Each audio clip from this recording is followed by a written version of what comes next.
कुछ लोग सिर्फ इतिहास पढ़ते हैं और कुछ लोग इतिहास रचते हैं।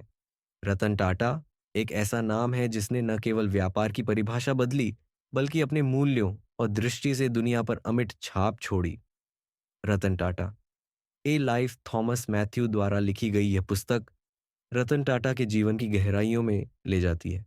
यह कहानी है एक ऐसे नेता की जिसने अपने नैतिक मूल्यों, दूरदर्शी दृष्टिकोण और अद्वितीय नेतृत्व से टाटा समूह को वैश्विक स्तर पर पहचान दिलाई। ये किताब केवल उनकी उपलब्धियों का दस्तावेज नहीं है, बल्कि उन संघर्षों, चुनौतियों और फैसलों का भी वर्णन करती है जिन्होंने उन्हें भारत का सबसे प्रतिष्ठित उद्योगपति बनाया। उनकी प्रेरणादायक यात्रा हर उस व्यक्ति के लिए सीख है जो अपने सपनों को साकार करने और समाज में सकारात्मक बदलाव लाने की इच्छा रखता है। आइए इस किताब के माध्यम से जानें कैसे रतन टाटा ने अपने नेतृत्व और दयालुता से व्यापार और समाज को हमेशा के लिए बदल दिया। यह सिर्फ एक जीवन कहानी नहीं, बल्कि एक प्रेरणा है।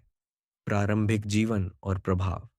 रतन टाटा का जन्म भारत के प्रसिद्ध टाटा परिवार में हुआ था। वह अपनी दादी लेडी नवाज़ाबाई टाटा से गहराई से प्रभावित थे, जिन्होंने उन्हें ईमानदारी, जिम्मेदारी और करुणा जैसे मजबूत मूल्य सिखाए। उनके प्रारंभिक जीवन ने उनके व्यवसाय में नैतिक और सिद्धांत आधारित दृष्टिकोण को आकार दिया। कॉर्नेल यूनिवर्सिटी और हार्वर्ड बिजनेस स्कूल में उनकी शिक्षा ने उन्हें वैश्विक दृष्टिकोण प्रदान किया और उन्हें भविष्य की चुनौतियों के लिए तैयार किया। टाटा समूह का नेतृत्व।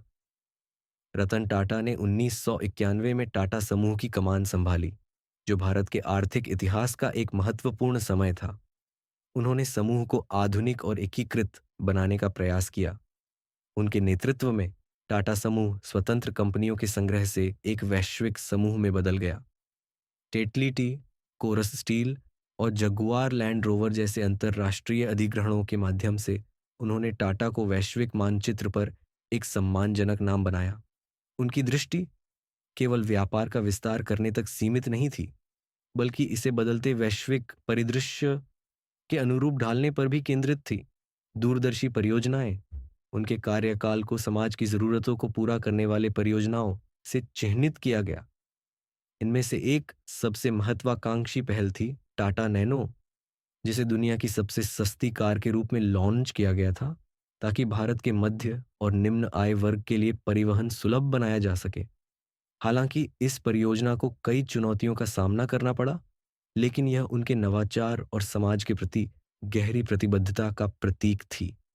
नैतिकता और सामाजिक जिम्मेदारी के प्रति प्रतिबद्धता। रतन टाटा का नेतृत्व केवल लाभ और विकास तक सीमित नहीं था। यह नैतिकता और कॉरपोरेट सामाजिक जिम्मेदारी के सिद्धांतों में निहित था। टाटा ट्रस्ट्स के माध्यम से, जो समूह के अधिकांश शेयरों को नियंत्रित करता है, उन्होंने स्वास्थ्य सेवा, शिक्षा, ग्रामीण विकास और आपदा राहत जैसे क्षेत्रों में पहल की।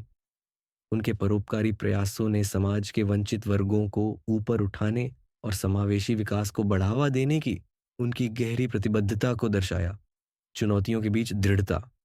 रतन टाटा की यात्रा चुनौतियों से रहित नहीं थी। उन्हें टाटा समूह के भीतर अपने आधुनिकीकरण प्रयासों के प्रति प्रतिरोध सहित आंतरिक चुनौतियों का सामना करना पड़ा, साथ ही बाहरी आर्थिक दबावों का भी। इन बाधाओं के बावजूद उन्होंने दीर्घकालिक लक्ष्यों पर ध्यान केंद्रित करते हुए समूह को संकटों से बाहर निकाला। कठिन समय में भी समूह के मूल्यों को बनाए रखने की उनकी क्षमता ने उन्हें साथियों और प्रतिस्पर्धियों के बीच अत्यधिक सम्मान दिलाया। व्यक्तिगत गुण और नेतृत्व शैली। रतन टाटा का नेतृत्व विनम्रता, नवाचार और एक शांत दृढ़ता द्वारा चिह्नित था। कई प्रमुख नेताओं के विपरीत उन्होंने हमेशा कम प्रोफाइल बनाए रखी और अपने कार्यों को बोलने दिया। कारों और वास्तुकला के प्रति उनके जुनून ने उनके व्यक्तित्व में विविधता जोड़ी। उनके सुलभ स्वभाव और संगठन के सभी स्तरों के कर्मचारियों से जुड़ने की क्षमता ने उन्हें टाटा समूह में एक आदरणीय व्यक्तित्व बना दिया। विरासत और प्रभाव। रतन टाटा का प्रभाव केवल कॉरपोरेट तक सीमित नहीं है। उनके कार्यकाल ने भारत के औद्योगिक परिदृश्य को फिर से परिभाषित किया। नैतिक नेतृत्व, कॉरपोरेट प्रशासन और नवाचार के मानदंड स्थापित किए। उन्होंने टाटा समूह को केवल भारत में ही नहीं, बल्कि वैश्विक स्तर पर एक भरोसेमंद नाम बनाया। उनकी उपलब्धियां भावी पीढ़ियों के नेताओं और उद्यमियों को प्रेरित करती हैं। निष्कर्ष: रतन टाटा ए लाइफ एक ऐसे नेता की गहराई से झलक प्रदान करती है जिनकी दृष्टि, मूल्य और योगदान ने भारतीय उद्योग और समाज पर अमिट छाप छोड़ी है। यह पुस्तक सिद्धांत आधारित नेतृत्व की शक्ति और एक ऐसे व्यक्ति की स्थायी विरासत का प्रमाण है जिन्होंने हमेशा व्यवसाय को समाज की भलाई के लिए एक माध्यम माना।